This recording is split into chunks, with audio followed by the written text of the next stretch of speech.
नमस्कार दोस्तों, सरफा सीरीज में आपका स्वागत है। तो आज हम आप लोग के लिए जीके जीएस का धमाकेदार टेस्ट सीरीज लेकर आ गए हैं और इसमें जितने भी क्वेश्चन सेट किए गए हैं आपके एग्जाम के पॉइंट ऑफ व्यू से सभी क्वेश्चन इंपॉर्टेंट है। तो चलिए इस क्लास की शुरुआत करने से पहले बता दें, जो लोग अभी हमारे चैनल पे नए हैं आप हमारे चैनल को सब्सक्राइब कर लीजिए और घंटी के बटन को दबा दीजिए। तो चलिए इस क्लास की शुरुआत करते हैं। तो पहला क्वेश्चन है कि भारत में ग्रैंड ट्रंक रोड किसने बनवाई? तो ऑप्शन में अकबर, शेरशाह सूरी, शाहजहां, इनमें से कोई नहीं। तो देखिए भारत में जो है ग्रैंड ट्रंक रोड किसने बनवाई थी? तो शेरशाह सूरी ने बनवाई थी। आपको बता दें कि शेरशाह सूरी का मकबरा जो है हमारे बिहार के सासाराम में स्थित है। उसके बाद सभी ऑप्शन को देखते हैं। तो देखिए अकबर का मकबरा जो है सिकंदरा में स्थित है। शाहजहां का मकबरा आपको आगरा में स्थित है। अब चलिए अगला क्वेश्चन देखते हैं। अगला क्वेश्चन है कि मेक इन इंडिया कार्यक्रम का लोगो है। तो ऑप्शन में शेर, हाथी, चीता, कंगारू। तो देखिए मेक इन इंडिया कार्यक्रम का लोगो क्या है? तो शेर है। और आपको बता दें कि मेक इन इंडिया कार्यक्रम की शुरुआत जो है 2014 में हुई थी माननीय प्रधानमंत्री नरेंद्र मोदी के द्वारा। और आपको बता दें कि इस जो है कार्यक्रम में कहा गया था कि जो है स्वदेशी चीज पे या स्वदेशी वस्तु पे बल दिया जाएगा, ठीक ना। अब चलिए अगला क्वेश्चन देखते हैं। अगला क्वेश्चन है कि टाइफाइड में कौन सा अंग प्रभावित होता है? तो ऑप्शन में तंत्रिका तंत्र, आंत, फेफड़ा, यकृत। तो देखिए टाइफाइड में कौन सा अंग प्रभावित होता है? तो आंत प्रभावित होता है। अब सभी ऑप्शन को देखते हैं। तो देखिए पोलियो में जो है तंत्रिका तंत्र प्रभावित होता है। उसके बाद टीमी, दम्मा हो गया, उसके बाद निमोनिया हो गया, इस सब में आपको फेफड़ा प्रभावित होता है। जॉन्डिस होता है या जिसे हिंदी में पीलिया कहते हैं, उसमें जो है यकृत यानी लीवर प्रभावित होता है। अब चलिए अगला क्वेश्चन देखते हैं। अगला क्वेश्चन है कि राष्ट्रीय गीत के लेखक कौन है? तो ऑप्शन में रविंद्रनाथ टैगोर, बंकिम चंद्र चटर्जी, महात्मा गांधी, इनमें से कोई नहीं। तो देखिए राष्ट्रीय गीत के लेखक कौन है? तो बंकिम चंद्र चटर्जी है। और आपको बता दें कि राष्ट्रीय गीत को गाने में 65 सेकंड का समय लगता है। उसके बाद बता दें कि राष्ट्रीय गान के लेखक रविंद्रनाथ टैगोर हैं और राष्ट्रीय गान को गाने में जो है 52 सेकंड लगता है। उसके बाद देखिए महात्मा गांधी का एक प्रिय भजन है वैष्णव जन तो तेने कहिए, ठीक है। अब चलिए अगला क्वेश्चन देखते हैं। अगला क्वेश्चन है कि सौर मंडल में कुल कितने ग्रह हैं? तो ऑप्शन में 8, 9, 10, 11।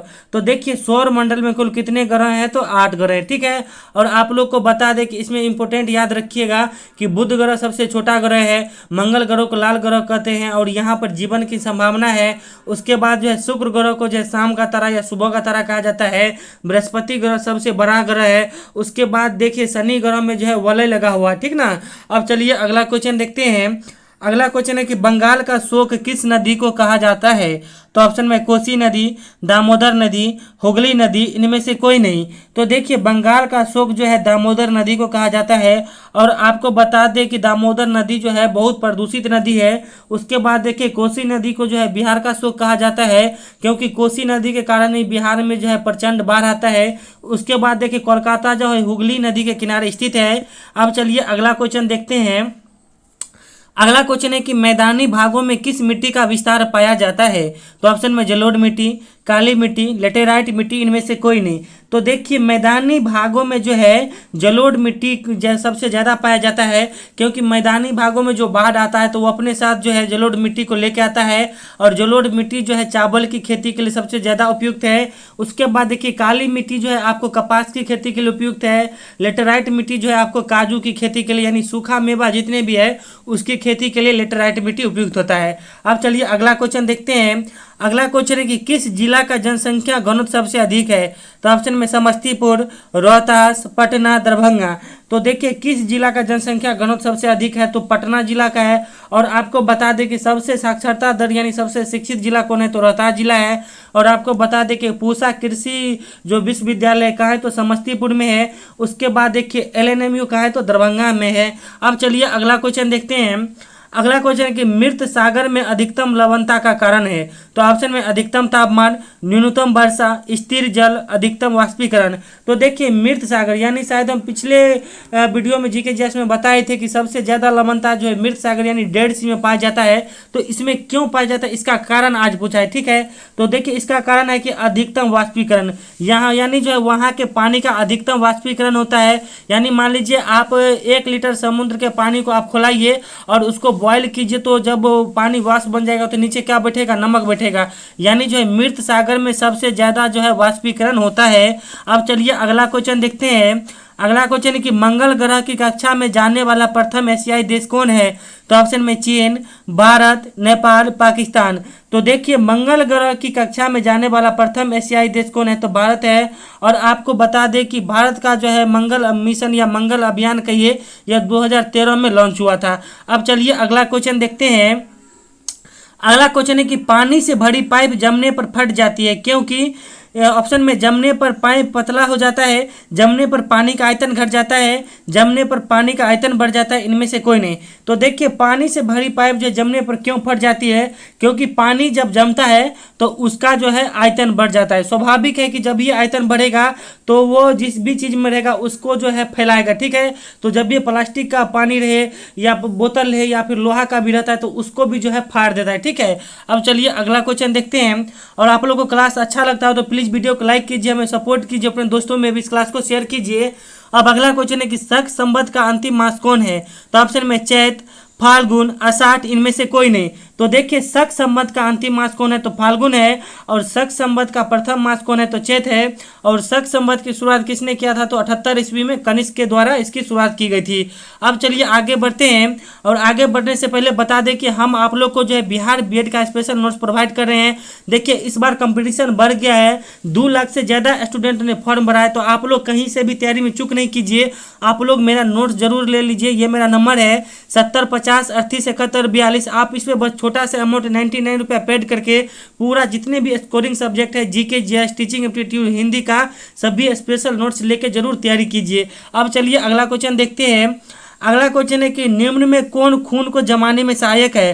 तो ऑप्शन में कैल्शियम, विटामिन के, प्रोथ्रोम्बिन, इनमें से सभी। तो देखिए इनमें से सभी जो है आपको खून को जमाने में सहायक है, यानी कैल्शियम भी खून को जमाता है, विटामिन के भी जमाता है, और प्रोथ्रोम्बिन जो है ये प्रोटीन शरीर में पाया जाता है। इसके कारण जो है जब ये आपको कट जाएगा तो कटने के बाद तुरंत जो है खून पे एक छाला टाइप का जम जाता है प्रोथ्रोम्बिन विटामिन के कारण। अब चलिए अगला क्वेश्चन देखते हैं। अगला क्वेश्चन है कि शाकाहारी व्यक्ति को प्रोटीन के लिए क्या लेना चाहिए? तो ऑप्शन में हरी सब्जी, दाल, मछली, अंडा। तो देखिए शाकाहारी व्यक्ति को जो है प्रोटीन के लिए क्या लेना चाहिए? तो दाल लेना चाहिए। वैसे भी देखिए आप लोग ऑप्शन से भी छाटिएगा, यहाँ देखिए ऑप्शन से ये कट गया, मछली तो शाकाहारी का नहीं होगा, अंडा भी शाकाहारी का नहीं होगा, तो यहाँ बचा है आपको हरी सब्जी और दाल। तो हरी सब्जी में जो है सबसे ज़्यादा आयरन की मात्रा पाया जाता है, तो प्रोटीन के लिए शाकाहारी व्यक्ति क्या खाएगा? तो दाल खाएगा। और यह कई बार हम पिछले वीडियो में जीके जीएस के वीडियो में हम बता चुके हैं। अब चलिए अगला क्वेश्चन देखते हैं। अगला क्वेश्चन है कि किस शासक का मकबरा भारत से बाहर है? तो ऑप्शन में शाहजहां, शेरशाह सूरी, हुमायूं, जहांगीर। तो देखिए इस क्वेश्चन का आंसर हम आप लोग को बता दिए हैं, क्योंकि देखिए आप लोग जब एग्जाम देकर आइएगा तो हमसे पूछिएगा कि सर हमसे मेरा जो है क्वेश्चन आपके नोट से मिला या नहीं मिला, या फिर आपके क्लास से मिला या नहीं मिला। देखिए हम बताए, मगर आज जो है क्वेश्चन का तरीका चेंज कर दिए पूछने का, यानी आज आपको पूछ रहा है कि किस शासक का मकबरा भारत से बाहर है? तो ऑप्शन में शाहजहां, शेरशाह सूरी, हुमायूं, जहांगीर। तो देखिए जहांगीर का मकबरा कहाँ बताए थे? तो लाहौर में बताए थे, तो इसका सही उत्तर हो जाएगा जहांगीर। तो ऐसे भी आपको ऑप्शन में आएगा, ठीक है, चेंज करके। तो आप लोग सभी याद रखिएगा और ऑप्शन से भी आंसर छाटिएगा। उसके बाद देखिए शाहजहां का मकबरा आगरा में है, शेरशाह सूरी का मकबरा सासाराम में है, हुमायूं का मकबरा जो है दिल्ली में स्थित है। अब चलिए अगला क्वेश्चन देखते हैं। अगला क्वेश्चन है कि बर्फ बनने पर जल के आयतन पर क्या प्रभाव पड़ता है? तो ऑप्शन में आयतन बढ़ जाता है, आयतन घट जाता है, आयतन समाप्त हो जाता है, इनमें से कोई नहीं। तो देखिए बर्फ बनने पर जो है जल के आयतन पर क्या प्रभाव पड़ता है? तो आयतन जो है बढ़ जाता है। इसीलिए जो है अगर बर्फ मान लीजिए पानी किसी पाइप में रहे, बोतल में रहे, अगर उसको जो है बर्फ जमाइएगा तो वो क्या होगा? बोतल फट जाएगा या पाइप फट जाएगा, क्योंकि उसका जो है आयतन बढ़ जाता है। अब चलिए अगला क्वेश्चन देखते हैं। अगला क्वेश्चन है कि हाइड्रोजन बम किस सिद्धांत पर कार्य करता है? तो ऑप्शन में नाभिकीय संलयन, नाभिकीय विखंडन, रासायनिक विस्फोट, जैविक विस्फोट।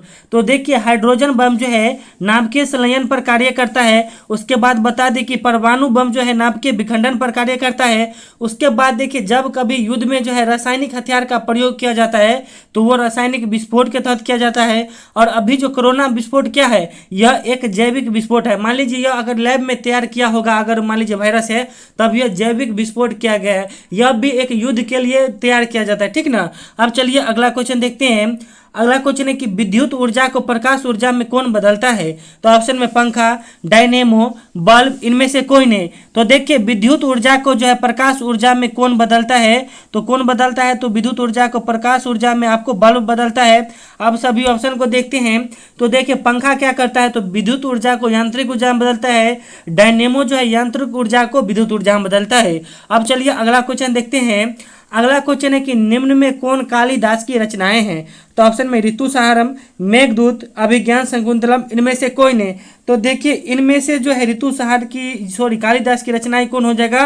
तो इनमें से सभी होगा, ठीक है। यानी डी में जो है आप सुधार कर लीजिएगा, इनमें से ऑल, ठीक है। यानी ऑल जो है उनकी रचनाएं हैं ऋतुसंहार, मेघदूतम और अभिज्ञान शाकुंतलम, ठीक ना। अब चलिए अगला क्वेश्चन देखते हैं। अगला क्वेश्चन है कि संविधान में संसदीय प्रणाली कहाँ से लिया गया है? तो ऑप्शन में अमेरिका, रूस, आयरलैंड, ब्रिटेन। तो देखिए संविधान में जो है संसदीय प्रणाली कहाँ से लिया गया है? तो ब्रिटेन से लिया गया है। अब सभी ऑप्शन को देखते हैं।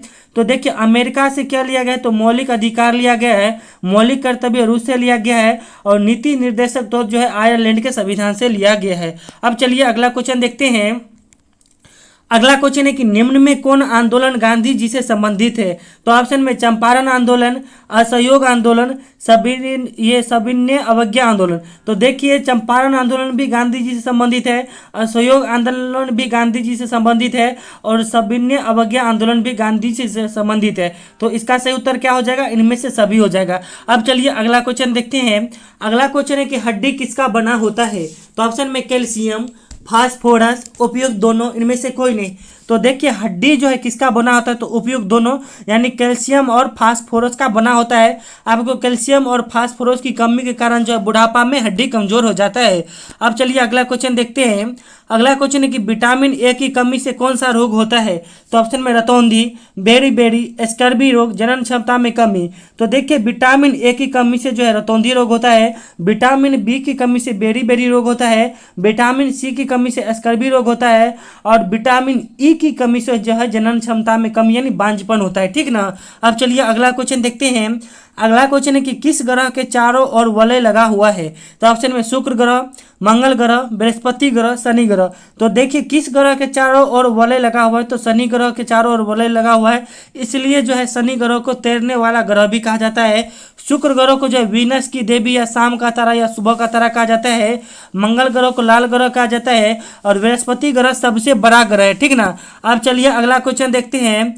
अगला क्वेश्चन है कि हेमिस नेशनल पार्क कहाँ स्थित है? तो ऑप्शन में असम, बिहार, जम्मू कश्मीर, उत्तर प्रदेश। तो देखिए हेमिस नेशनल पार्क कहाँ स्थित है? तो जम्मू कश्मीर में स्थित है। उसके बाद देखिए काजीरंगा नेशनल पार्क असम में स्थित है। वाल्मीकि नेशनल पार्क जो है बिहार में स्थित है। दुधवा नेशनल पार्क जो है उत्तर प्रदेश में स्थित है। अब चलिए अगला क्वेश्चन देखते हैं।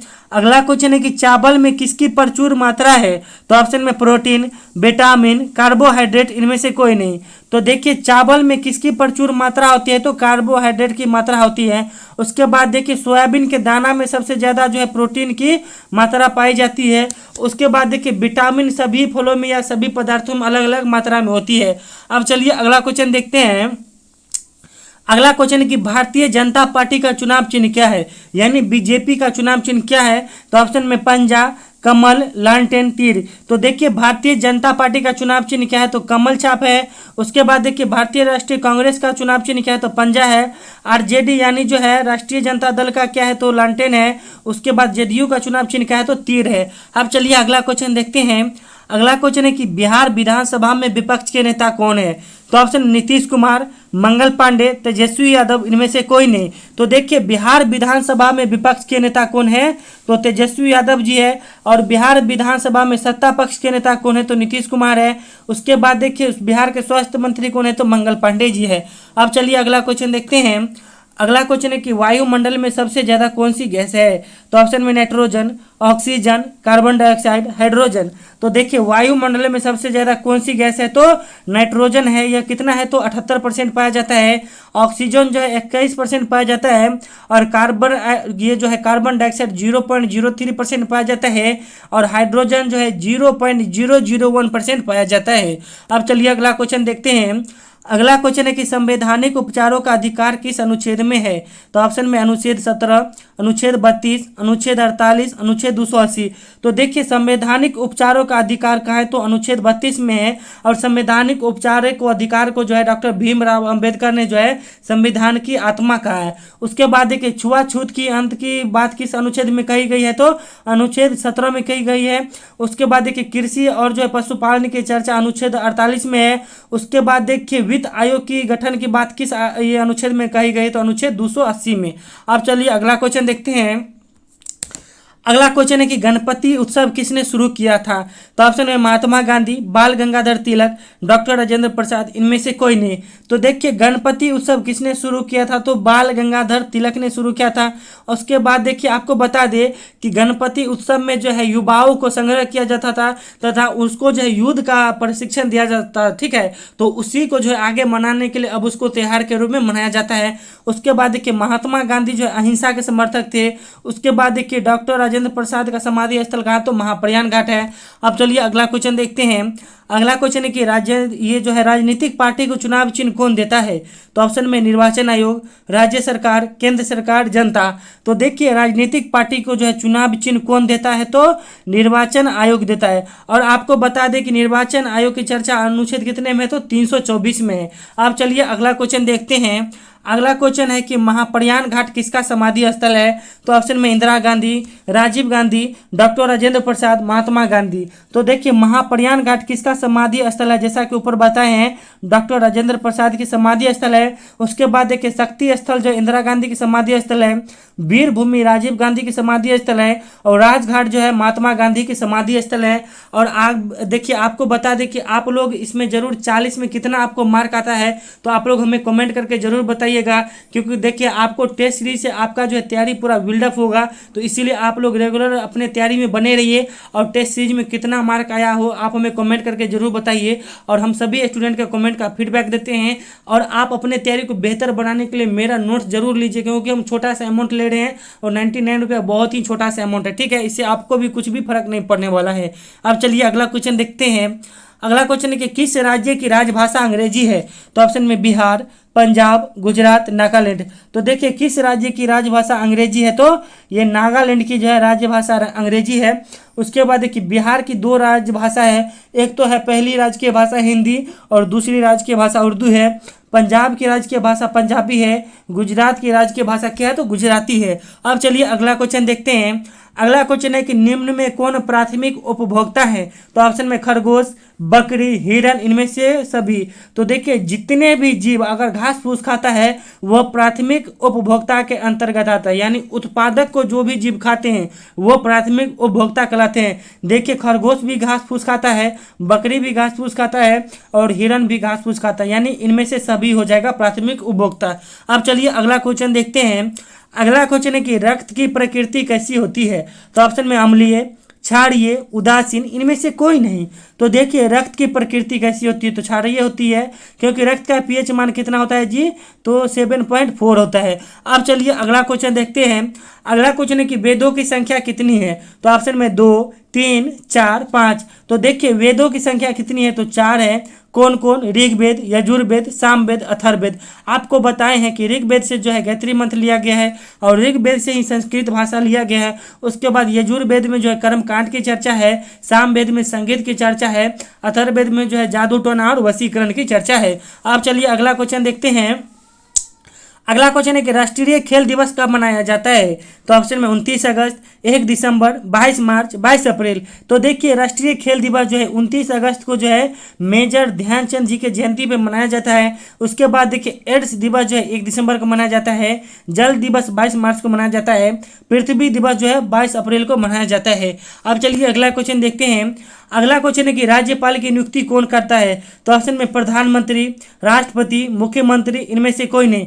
तो देखिए राज्यपाल की नियुक्ति कौन करता है? तो राष्ट्रपति करता है। और आपको बता दें कि प्रधानमंत्री की नियुक्ति भी जो है राष्ट्रपति के द्वारा किया जाता है और मुख्यमंत्री की नियुक्ति जो है राज्यपाल के द्वारा किया जाता है। अब चलिए अगला क्वेश्चन देखते हैं। अगला क्वेश्चन है कि बेटी बचाओ बेटी पढ़ाओ योजना की शुरुआत कब और कहां से हुई थी। तो इस क्वेश्चन का आंसर आप लोग कमेंट बॉक्स में दीजिएगा। तो देखिए थोड़ा हिंट दे देते हैं, इस योजना की शुरुआत जो है हरियाणा के पानीपत से हुई थी। और आप लोग पता नहीं पर ये देखिए हम सही बोले हैं कि गलत, आप लोग अपना कन्फर्म दे के बताइएगा, ठीक है। वैसे हम हिंट मार दिए हैं और आप लोग इस भी के साथ जो है जगह का नाम बताइएगा और सही उत्तर कमेंट बॉक्स में दीजिएगा। और हम आप लोग से अपेक्षा करते हैं कि आप लोग जरूर उत्तर सही दीजिएगा। तो चलिए अपनी तैयारी को बेहतर बनाइए और हमारे साथ बने रहिए। Thank you all the best और हमारे साथ बने रहिए। Thank you.